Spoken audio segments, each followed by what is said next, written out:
খাইছেনে?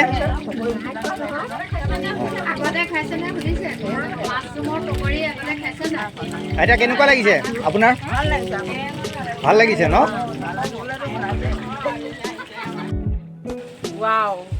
বঢ়িয়া। ভাবিছিলে নে আগতে মাছৰুমৰ পৰা এইবিলাক কৰিব পাৰি? নাই ভবা একেবাৰে নাই ভবা। এতিয়া ধুনীয়া আমাক খাদ্য দি গৈছে ছাৰে। হয় নেকি? এতিয়া কি কৰিব? পৰিকল্পনা কৰিবনে? পৰিকল্পনা কৰিব লাগিব, কৰিম বুলি লৈছোঁ যিহেতু। ঠিক আছে। আজি কেইবাটাও নতুন কি শিকালে আজি? এতিয়া আমি হেৰি খালোঁ, চেণ্ডউইচ খালোঁ, তাৰপিছত পায়স খালোঁ আৰু পকৰি খালোঁ।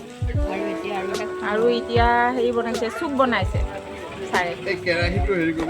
তাৰপৰা মাছৰুমখিনি অলপ নিমখ দি ভাজিলোঁ, ভাজি গাজৰ ৰুকনি ৰুকি ল'লোঁ, তাৰপৰা ব্ৰেড আনিলোঁ আৰু সেই মাছৰুমখিনি কিহেদি সেই বস্তুটো কি আছিলে জানো, মেয়নিজ তাৰ সৈতে আমি অলপ সানি ল'লোঁ, লৈ এখন ব্ৰেড তলত দি আৰু ওপৰত সেইখিনি লেপন দিলোঁ, চেণ্ডউইচ বনাই তাৰপৰা আৰু এখন মানে ব্ৰেড ওপৰত দি আমি 4ডোখৰকৈ কাটি তেনেকৈ আমি ভাগ কৰিও চালোঁ কেনেকুৱা হয়। আৰু পাৰিবনে এতিয়া আপুনি নিজে?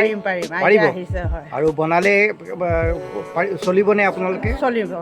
আৰু এতিয়ালৈকে আমি বৰ্তমান 10গৰাকী মহিলাই 50 পেকেট আমি মচুৰ বান্ধিছোঁ, পেকিং কৰিছোঁ আৰু লগালগ আমি ফুটাও কৰিছোঁ, খেৰ কাটিছোঁ, কাটি বইল কৰিছোঁ, বইল কৰি তেনেকৈ অলপ কষ্ট কৰিছোঁ আৰু হ'ব বুলি ৰাইজে আশীৰ্বাদ কৰক যাতে আমি আগলৈ আগুৱাই যাব পাৰোঁ। আৰু তাৰপিছত ভাজি হোৱাৰ পিছত মাছৰুমটো মানে মিক্সিত 4ভাগৰ 3ভাগটো মানে মিক্সিত গুড়ি কৰি ল'লোঁ। কেনেকুৱা লাগিছে? কি খাইছা তোমালোকে? হে?